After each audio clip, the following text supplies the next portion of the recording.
அனைவருக்கும் வணக்கம். இந்த வீடியோல என்ன பார்க்க போறோம்னா, சிறை. இந்த படத்தோட கதைய தான் பார்க்க போறோம். வாங்க ஸ்ட்ரெயிட்டா படத்தோட கதைக்குள்ள போயிடலாம். நம்ம படத்தோட ஹீரோ விக்ரம் பிரபுக்கு என்ன வேலைன்னா வந்து எஸ்கார்ட் டியூட்டி. அதாவது வந்து கைதிய வந்து ஜெயில்லருந்து கோர்ட்டுக்கு, அதே மாரி ஜெயில்லருந்து இன்னொரு வேற ஒரு ஜெயிலுக்கு இப்படின்னு தான் போறது தான் வந்து இவரோட வேலை. இப்ப அவரு என்னன்னா வந்து, ஒரு கைதி வந்து ஃபர்ஸ்ட்டு சீன் வந்து இவர்ட்ட வந்து தப்பிச்சு போறாரு. அடிச்சு போட்டு வந்து தப்பிச்சு போறாங்க. அப்ப வந்து அந்த கைதிய வந்து கரெக்ட்டா வந்து சுட்டு வந்து கொன்னுடுறாரு. அந்த கைதி மேல ஆல்ரெடி வந்து 9 மர்டர், 2 ரேப் கேஸ் வந்து இருக்கு. அதனால வந்து இவர் மேல வந்து என்கொயரி வந்து போயிட்டுருக்கு. இவர் மேல மட்டும் இல்ல, இவர் கூட போன 2 போலீஸ்காரங்க மேலயும் வந்து என்கொயரி வந்து போயிட்டுருக்கு. இப்ப இவங்களுக்கு ஒரு எஸ்கார்ட் டியூட்டி வந்து வருது. வேலூர்லேருந்து பாளையங்கோட்டை ஜெயிலுக்கு வந்து கொண்டு போற மாரி வந்து ஒரு எஸ்கார்ட்டு.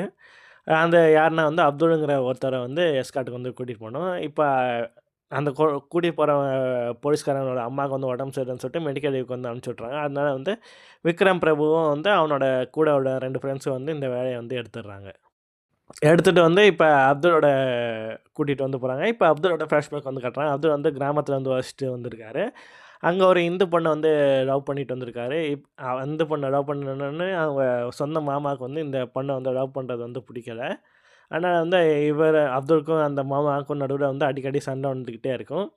வந்து ஊர்ல வந்து இந்து தலைவர் மாரி ஒருத்தர் வந்து இருப்பாரு. அவருக்கு வந்து தெரிஞ்சிரும். அவர் தெரிஞ்சோனே வந்து அவங்க அம்மாவ போட்டு அடிக்க ஆரம்பிச்சுருவான். இத பார்த்துட்டு வந்து அப்துலுக்கு வந்து கோவம் வந்துரும். கோவம் வந்தோனே வந்து அந்த ஆள வந்து தள்ளி விடுவான். தள்ளி விட்டோனே வந்து ஒரு கல்ல அடிபட்டு வந்து அந்த ஆள் வந்து இறந்துருவான். அடுத்த நாள் வந்து அப்துலுக்கு போய் வந்து போலீஸ் ஸ்டேஷன்ல போய் வந்து சரண்டர் ஆயிடுவான். நான் தான் கொலை பண்ணேன்னு வந்து சொல்லிட்டு. இந்த கேஸ் தான் வந்து 5 வருஷமா வந்து நடந்துட்டுருக்கு. இந்த கேஸுக்கு தாண்டி தான் வந்து அப்துல வந்து வேற ஜெயிலுக்கு வந்து கொண்டு போறாங்க. இந்த விஷயத்த வந்து விக்ரம் பிரபுட்ட வந்து சொல்லிட்டுருக்காங்க. விக்ரம் பிரபு என்னன்னா வந்து, அந்த பொண்ணு வந்து எல்லா கோர்ட்டுக்கும் வந்து வருமா? அப்படின்னு சொல்லி கேட்குறேன். ஆமா எல்லா கோர்ட்டுக்கும் வரும் அப்படின்னு சொல்லிட்டேன். இப்ப இந்த கோர்ட்டுக்கும் வந்து அந்த பொண்ணு வந்து வந்துருது. அப்ப நான் வந்து விக்ரம் பிரபுட்ட வந்து ஜட்ஜ் வர லேட் ஆகும் அப்படின்னு சொல்லிட்டு இப்ப லேட் ஆயிருக்குன்னு சொல்லி டைம் ஆயிட்டுருக்கு. அப்ப விக்ரம் பிரபு இவங்க 2 பேர்ட்ட வந்து சொல்றாரு, "நீங்க 2 பேரும் என்ன பண்ணுங்க ஜட்ஜ் கிட்ட போய் வந்து இது மாரி வந்து பேசுங்க. நாங்க 2 பேரும் வந்து லவ் பண்றோம். எங்கள வந்து மன்னிச்சு விட்டுருங்க" அப்படின்னு வந்து சொல்றோம். அதனால விடுதலை வந்து குடுத்துருவாங்க அப்படின்னு வந்து சொன்னாங்க. உடனே வந்து ஜட்ஜு கிட்ட போய் வந்து இவங்க 2 பேர் பேசுறாங்க. பேசினோனே வந்து அடுத்த வாய்தா குடுத்துருக்காங்கன்னா, அதில போய் அதுக்கு வாங்க. அப்ப நான் உங்களுக்கு வந்து வந்து ரிலீஸு ஜட்ஜ்மெண்ட் வந்து நான் எழுதுறேன் அப்படின்னு வந்து சொல்றாங்க. வேற வழி வந்துட்டு வந்து விக்ரம் பிரபு கால்ல வந்து விடுறாங்க. அடுத்த வாய்தாக்கு வந்து ரெடி ஆகுறதுக்காண்டி அவன வந்து கூட்டிட்டு போறதுக்காண்டி போலீஸ்காரங்க வந்து வராங்க. அப்ப என்னன்னா வந்து விக்ரம் பிரபுவோட ஆல்ரெடி வந்து இது நடந்துட்டு இருக்குல்ல என்கொயரி.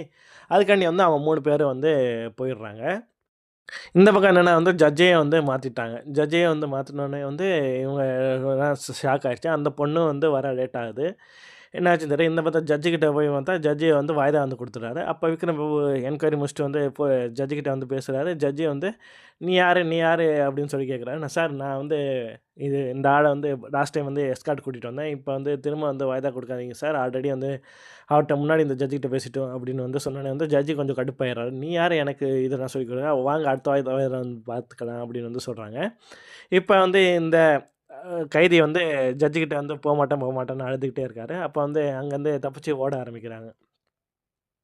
ஆரம்பிச்சோனே விக்ரம் பிரபுவும் கூட வந்த போலீஸ்காரங்க வந்து அவன வந்து தொரத்துறாங்க. தொரந்தோனே வந்து ஒரு ஆட்டோல வந்து இவன வந்து ஏத்த வைக்கலான்னு சொல்லி பார்க்குறாங்க. அப்ப ஆப்போசிட்ல வந்து பஸ்லேருந்து அந்த பொண்ணு வந்து வந்துட்டுருக்கா.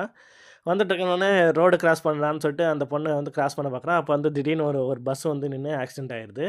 உடனே வந்து அப்துல் வந்து பார்த்து வந்து அழுதுட்டான். என் பொண்ணு இறந்துட்டாடே! அப்படின்னு வந்து சொல்லிட்டு. அவன வந்து ஆட்டோல உட்கார வச்சு வந்து ஜெயிலுக்கு வந்து கூட்டிட்டு போயிடுறாங்க. விக்ரம் பிரபு அங்கேயே உட்காந்து அழ ஆரம்பிக்கிறாரு. அப்போ கொஞ்சம் நேரம் கழிச்சு கண்டக்டர் அங்க போறா. உள்ள அந்த பொண்ணுக்கு வந்து ஆகல. உயிரோட தான் இருக்காங்க. தூக்குங்க அப்படின்றாங்க. அப்ப அந்த பொண்ணு வந்து அடியிலேருந்து வெளிய வரா. வெளிய வந்தோனே வந்து அந்த பொண்ண கூட்டிட்டு அப்துல் கிட்ட போய் வந்து இவ இன்னும் சாகல. உயிரோட தான் இருக்கா அப்படின்னு சொல்லிட்டு சமாதானம் பண்ணி 2 பேரும் வந்து கட்டி பிடிச்சுக்கிறாங்க. அடுத்த ஜட்ஜ்மெண்ட் வந்து அவங்க ரிலீஸ் ஆர்டர் வந்து ரிலீஸ் பண்ணிடுறாங்க. நம்ம வந்து இந்த விஷயத்த வந்து வரப்போற ஃபியூச்சர் காவலர்ட்ட வந்து இதெல்லாம் வந்து எக்ஸ்பிளைன் பண்ணிட்டுருக்காரு. இதோட இந்த படத்தோட கதை வந்து முடியுது. நன்றி.